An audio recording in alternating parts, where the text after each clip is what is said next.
Electricity bill അതുപോലെ പരാതി നമുക്ക് എന്തെങ്കിലും കൊടുക്കാനുണ്ട്? നമുക്കിപ്പോൾ അമിത ബില്ല് വന്നു, ശരിക്കും അത് അത്രയും വരേണ്ടതല്ലാന്ന് നമുക്ക് ഉറപ്പുണ്ട്.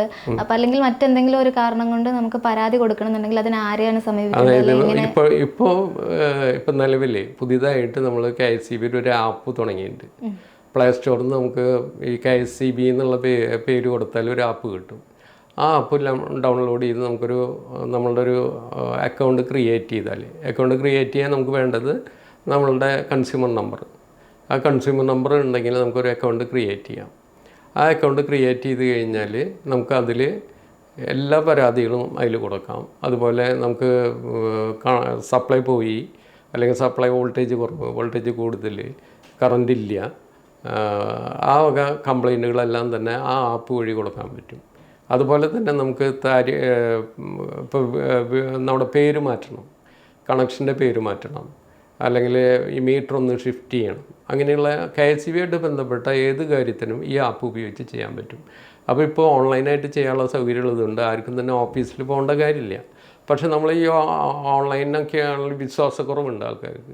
ഓൺലൈൻ ചെയ്താൽ അത് ശരിയാവും, പെട്ടെന്ന് കിട്ടുമോ എന്നുള്ളൊരു ഇത് മെസ്സേജ് വരും, SMS വരും, ഓരോന്നിനും വരും, എങ്കിലും ഒരു വിശ്വാസക്കുറവുണ്ട്.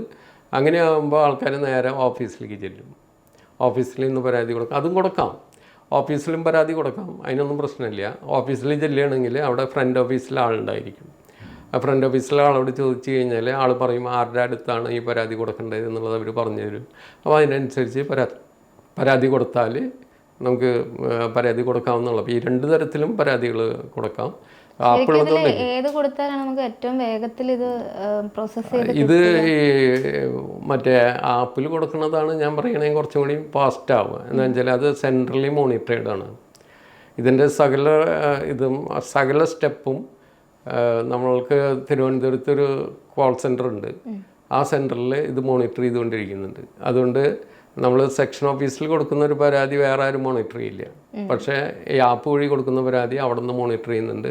അതിൻ്റെ ഓരോ സ്റ്റാറ്റസ് അവർ റിപ്പോർട്ട് ചെയ്യണം. അതുകൊണ്ട് ഞാൻ പറയുകയാണെങ്കിൽ ഈ ആപ്പ് വഴിയുള്ളതാണ് കൂടുതൽ ഫാസ്റ്റായിട്ട് റെസ്പോൺസ് കിട്ടുക. ഇപ്പോൾ നമ്മളൊരു പരാതി കൊടുത്തു കഴിഞ്ഞാൽ നമുക്ക് എത്ര ദിവസത്തിനുള്ളിൽ അല്ലെങ്കിൽ എത്ര മണിക്കൂറിനുള്ളിൽ അതിന് റിപ്ലൈ കിട്ടും എന്നുള്ളത്? അതായത് അതിൽ നമുക്ക് മെസ്സേജ് വരും. അപ്പോൾ ഇതിൽ ചില പരാതികൾ നമ്മളുടെ വീട്ടിൽ കറണ്ട് ഇല്ല എന്നുള്ളതായിരിക്കാം. ആ കറണ്ട് ഇല്ലാത്തതിന് ചിലപ്പോൾ പല കാരണങ്ങളുണ്ടാവാം. നമ്മുടെ വീട്ടിലുള്ള ലൈൻ പൊട്ടിയതായിരിക്കാം, അല്ലാന്നുണ്ടെങ്കിൽ 11 kV ലൈൻ പോയതായിരിക്കാം, ട്രാൻസ്ഫോമർ പോയതായിരിക്കാം. അപ്പോൾ അതിൻ്റെ ആ ഗ്രാവിറ്റി അനുസരിച്ചിരിക്കും നമുക്ക് തിരിച്ച് സപ്ലൈ റീസ്റ്റോർ ചെയ്യുന്നത്. അപ്പോൾ അത് നമുക്ക് ഊഹിക്കാൻ പറ്റില്ല. പരാതി കൊടുത്തു കഴിഞ്ഞാൽ അവരുടെ ഒരു റെസ്പോൺസ് വന്നാലേ പറയാൻ പറ്റുള്ളൂ ഇത് എന്താണ് തകരാറെന്നുള്ളത്. ആ തകരാറിനനുസരിച്ച് പരിഹരിക്കും. പിന്നെ അതുപോലെ തന്നെ നമ്മൾ മഴക്കാലത്ത് ശക്തമായിട്ട് കാറ്റും മഴയുള്ള സമയത്ത് കണ്ടമാനം ആളുടെ പരാതി വരും. അപ്പോൾ നമ്മൾ വാശി പിടിച്ചിട്ട് കാര്യമില്ല. എന്താണെന്ന് വെച്ചാൽ കണ്ടമാനം പരാതികളുണ്ടാവും. അപ്പോൾ ഒരേ ടീം വീട്ടിൽ പലതും അറ്റൻഡ് ചെയ്യേണ്ടി വരും. അപ്പോൾ ഈ കാറ്റും മഴ ഉണ്ടാകുമ്പോൾ നമ്മൾ ശ്രദ്ധിച്ചാൽ നമുക്ക് മനസ്സിലാവും ഒരേ ഏരിയയിലായിരിക്കും ഈ പരാതി മുഴുവൻ. അപ്പോൾ കണ്ടമാനം കൺസ്യൂമേഴ്സ് ആ ഏരിയയിൽ തന്നെ കംപ്ലൈൻ്റ് ഉള്ളവരുണ്ടായിരിക്കും. അപ്പോൾ എല്ലാ പരാതിയും പരിഹരിക്കാൻ വരും. അപ്പോൾ അത് കാരണം അങ്ങനത്തെ ഒരു നാച്ചുറൽ കലാമിറ്റി ഉള്ള സമയത്തൊക്കെ കുറച്ച് ബുദ്ധിമുട്ടുകൾ നേരിടും. അതിനിപ്പോൾ KSEB പറഞ്ഞാലും നമുക്ക് നടക്കില്ല. എന്ന് വെച്ചാൽ അത്രയധികം കംപ്ലൈൻറ്റുകൾ ആ സമയത്തുണ്ടാവും.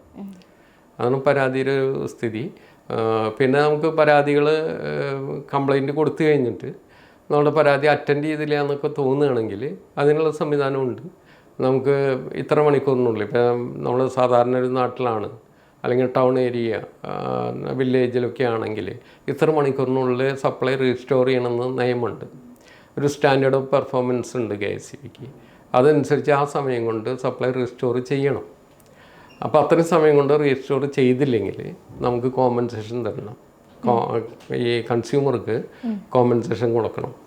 അപ്പോൾ ആ കോമ്പൻസേഷൻ്റെ കാര്യത്തിൽ ഉള്ളൊരു വകുപ്പ് എന്താണെന്ന് വെച്ചാൽ പരാതി കൊടുത്താലേ കിട്ടുള്ളൂ. പരാതി കൊടുക്കണമെങ്കിൽ മാത്രമേ കോമ്പൻസേഷൻ കിട്ടുള്ളൂ. അപ്പോൾ പരാതി കൊടുത്തു കഴിഞ്ഞിട്ട് ഇത്ര സമയം എന്നാണ് പറയുന്നത്. അപ്പോൾ പരാതി ഇതും അറിയുന്ന ആൾക്കാർ, അതായത് വാശി പിടിച്ച് KSEBയുടെ കയ്യിൽ നിന്ന് കോമ്പൻസേഷൻ കിട്ടണം എന്നുണ്ടെങ്കിൽ ഈ പരാതി സപ്ലൈ പോയ വഴിക്ക് പരാതി കൊടുക്കണം. അപ്പോൾ കുറേ സമയം എടുക്കുമ്പോൾ ആ സമയമൊക്കെ ഇതിൽ കൗണ്ട് ചെയ്യും. അങ്ങനെ വരുമ്പോൾ ആ കോമ്പൻസേഷനെ ചോദിക്കാനുള്ള വകുപ്പാവും. എങ്ങനെയാണ് ഈ കോമ്പൻസേഷൻ വരുന്നത്?